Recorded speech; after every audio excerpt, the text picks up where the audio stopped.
అందరికీ నా నమస్కారాలండి. ఇక్కడ మీరు చూస్తున్నట్లయితే intermediate second year odyssey 2 text బుక్‌లోని ప్రతి టాపిక్ అనేది కంప్లీట్ చేయబడింది. అవన్నీ కూడా ప్లే లిస్ట్‌లో అయితే మీకోసం పొందుపరచబడడం జరిగింది.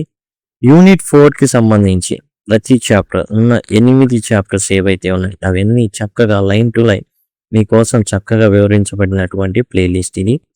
అండ్ తర్వాతొచ్చేసి స్టడీ అండ్ కమ్యూనికేషన్ స్కిల్స్ ఏవైతే ఉన్నాయో అవన్నీ కూడా వివరించబడినాయి.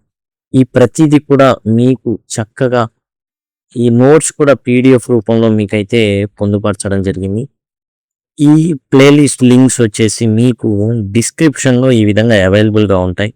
ఏదైతే మీరు వీడియో చూస్తున్నారో దాని యొక్క జస్ట్ ఆ టైటిల్‌ని క్లిక్ చేసినట్లయితే మీకు ఇక్కడ ఉన్న విధంగా PDF link and as well as తర్వాత ఏవైతే పాఠ్యాంశాలకు సంబంధించింది study and communication skills, hound of Baskervilles ఇట్లా వరుసగా కూడా మీకు ప్లేలిస్ట్‌లో లింక్స్ అయితే ఉంటాయి. అక్కడి నుంచి పొందొచ్చు. లేదా సింపుల్‌గా లింక్ అని అడిగినట్లయితే నేను మీకు ప్రొవైడ్ చేస్తాను. ఇదండి. అండ్ టోటల్ అన్నీ కూడా మీకోసం సిద్ధపరచగా నోట్స్ కూడా కంప్లీట్ చేయబడింది. Kindly adjust to our English.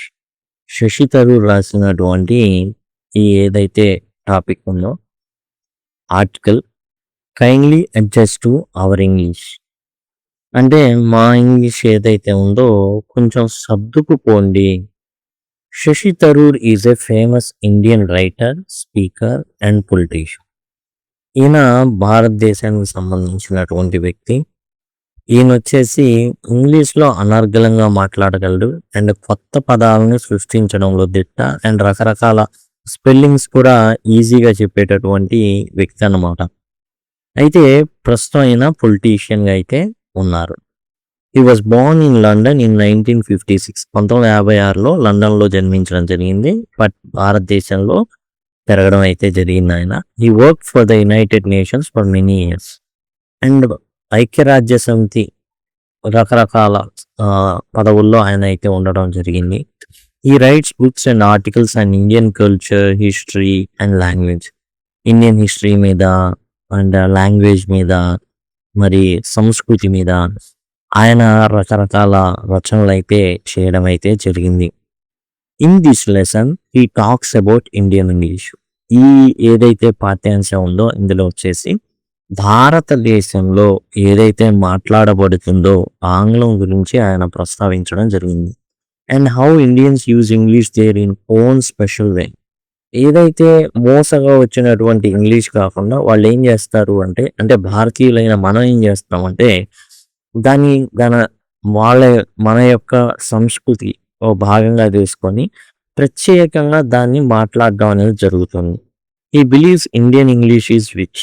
భారతదేశంలో ఏదైతే ఆంగ్లం మాట్లాడబడుతుందో అది దాని రేంజ్లో అండ్ దానికి సంబంధించిన దాంట్లో and rich, useful and meaningful.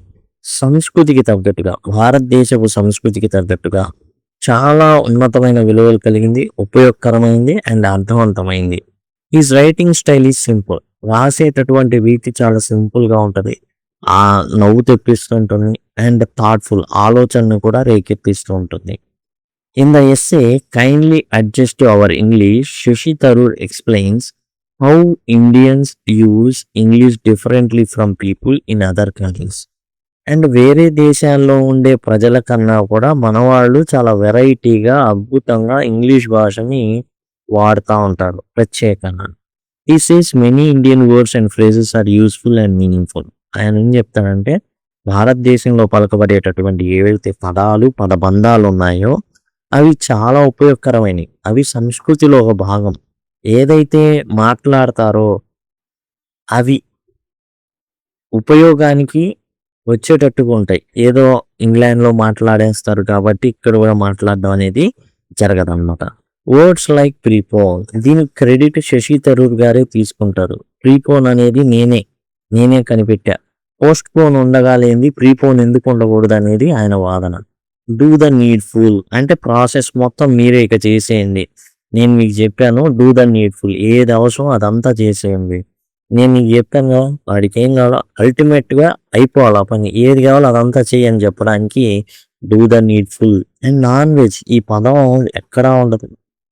ఎక్కడ వాడరు. జస్ట్ సింబల్ ఉంటది. నాన్ వెజ్ అని చెప్పడానికి అంతే. అంటే ఇట్స్ నాట్ వెజిటేరియన్ అని చెప్పడానికి. బట్ మనం నాన్ వెజ్ తింటానంటాం. ఓకే. అయితే అది సంస్కృతిలో ఒక భాగం. మనమంతా కూడా శాకాహారులం మామూలుగా. అయితే మాంసాహారి అని చెప్పాలి.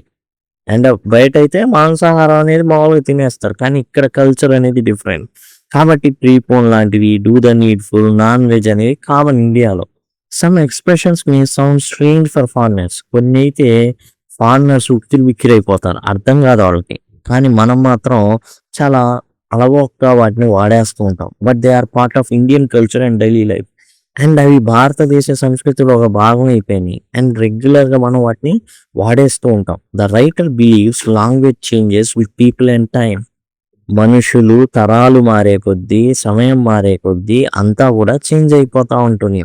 సపోజ్ బ్రిటిష్ వాళ్ళు ఉన్నప్పుడు ఫర్లాంగ్ అనేటటువంటి పదాన్ని వాడారు.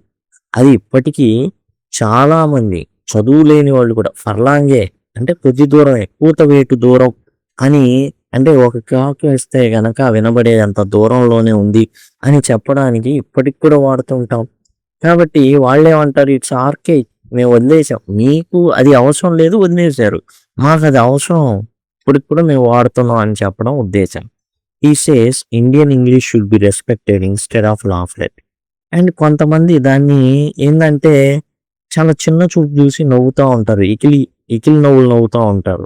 అండ్ నేటివ్ స్పీకర్స్ కొంతమంది బట్లర్ ఇంగ్లీష్ అంటారు, రకరకాలుగా అంటారు. అయితే మనం పద్ధతిగానే మన సంస్కృతిలో భాగమైన కొన్ని పదాలని ఇంకా వాడుతూనే ఉన్నాం.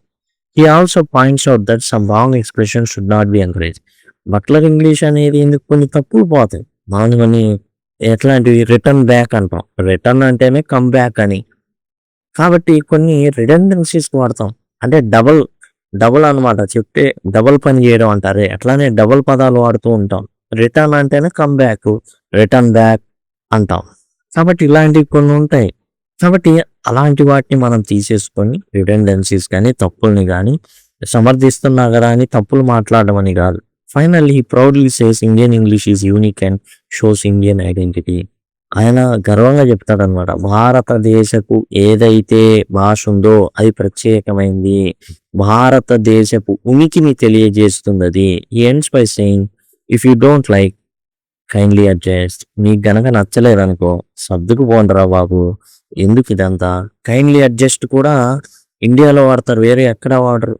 6 పట్టే చోట 7వ వ్యక్తి కూర్చోవాలనుకుంటాం, మనం ప్లేస్ ఇస్తాం. పుష్పక విమానం, ఒకరికి ప్లేస్ ఎప్పుడు కూడా ఉంటానే ఉంటుంది. కాబట్టి the lesson teaches us that language goes with culture. And కాబట్టి లెసన్ ఏం చెప్తుంది అంటే లాంగ్వేజ్ భాష అనేది సంస్కృతితో పాటు అది కూడా పెరుగుతుంది, అది కూడా అభివృద్ధి చెందుతుంది. అండ్ ప్రజలు అభివృద్ధి చెందుతారు. అండ్ భాష కూడా అభివృద్ధి చెందుతుంది. ప్రజల అభివృద్ధి, సంస్కృతి అభివృద్ధి అండ్ భాష కూడా అభివృద్ధి చెందుతుంది. Indian English is special because it reflects Indian life and tradition. భారతదేశపు ఆంగ్ల భాష ఏదైతే ఉందో అది చాలా స్పెషల్. ఎందుకంటే అది భారతదేశపు యొక్క జీవితాన్ని, సంస్కృతిని అన్నిటిని ప్రతిబింబిస్తుంది. We should feel proud of our way of speaking English. మనం ప్రజెంట్ చేస్తున్న ఇంగ్లీష్ని బట్టి మనం చాలా ప్రౌడ్గా ఫీల్ అవ్వాలి. ఎప్పుడో ఎక్కడో 1947లో వెళ్ళిపోయాడు, కానీ మనం దాన్ని ఓన్ చేసుకొని దాన్ని మన జీవితానికి తగ్గట్టుగా మలుచుకొని మాట్లాడుకుంటున్నాం. కాబట్టి ఆడేమనుకుంటాడో ఈడేమనుకుంటాడో కాదు, తప్పులు లేకుండా మాట్లాడాలి. మన ఓన్ క్రియేషన్ ఆఫ్ వర్డ్స్ అనేవి ఉంటాయి. ప్రీపోన్ లాంటివి, కైండ్లీ అడ్జస్ట్ లాంటివి, ఇలాంటివి మాత్రం మనం వాడేస్తుంటాం. అయితే తప్పుగా వాడడం అనేది కాదు ఇక్కడ, క్రియేటివ్గా వాడడం అనే దాని విషయం గురించి. At the same time we must avoid incorrect usage. అలాంటి తప్పుల్ని మనం ఒప్పులు, ఇది ఇండియన్ ఇంగ్లీష్ అంటే తప్పది. The essay is both humorous and meaningful. ఇది చాలా నవ్వులు పుట్టిస్తుంది అండ్ అర్థదాయకమైంది కూడా, అర్థవంతమైంది కూడా. కాబట్టి ఈ విధంగా టోటల్గా మీరు చూసినట్లయితే ఈ విధమైన నోట్స్ అనేది మిగతాయి కూడా ఉన్నాయి, దయచేసి గమనించండి. అండ్ టోటల్ సిలబస్ అనేది మీకు ఇక్కడ ప్రజెంట్ చేయబడింది. ప్రతిదీ కూడా ఇది వచ్చేసి స్టడీ అండ్ కమ్యూనికేషన్ స్కిల్స్ అన్నీ కూడా ప్రతిదీ కూడా ఇక్కడ అయితే మీకు ఇవ్వడం జరిగింది. వన్ వర్డ్ సబ్స్టిట్యూట్స్ కావచ్చు, ఇడియమ్స్ అండ్ ఫ్రేజెస్ కావచ్చు, అన్నీ. అండ్ యాజ్ టెక్స్చువల్ ఏవైతే ఉన్నాయో అవన్నీ కూడా డిస్కస్ చేయడం జరిగింది ఇక్కడ అన్నీ కూడా. అలానే అండ్ బాస్క్ రిలీజ్ ఏదైతే ఉందో, హౌండ్ ఆఫ్ బాస్క్ రిలీజ్, అది కూడా టోటల్గా ప్రతిది కూడా ప్రతి చాప్టర్ కూడా టచ్ చేయడం జరిగింది. ఆల్ 8 చాప్టర్స్ అనేవి డిస్కస్ చేయడం జరిగింది. పాఠ్యాంశాలు ఏవైతే ఉన్నాయో అవి కూడా ప్రతిదీ కూడా డిస్కస్ చేయడం జరిగింది. ప్రతిదీ కూడా ఇక్కడ మీకు ఇవ్వడం అయితే జరిగింది. దయచేసి గమనించండి. అండ్ టోటల్ ప్లేలిస్ట్ లింక్స్ అన్ని కూడా మీకు ఇక్కడ ఐకార్డ్స్లో వస్తూ ఉంటాయి. అండ్ ఎండ్ స్క్రీన్ ఏదైతే ఉందో దాని ద్వారా వస్తాయి. లేదా సింపుల్గా లింక్ అని అడిగినట్లయితే ఖచ్చితంగా మీకు ప్లేలిస్ట్ లింక్స్ అనేవి ప్రొవైడ్ చేయడం జరుగుతుంది. దయచేసి ఈ విషయాన్ని గమనించండి. అండ్ డిస్క్రిప్షన్ ద్వారా కూడా టోటల్ సిలబస్ని మీరు పొందొచ్చు. Thank you. Thanks a lot.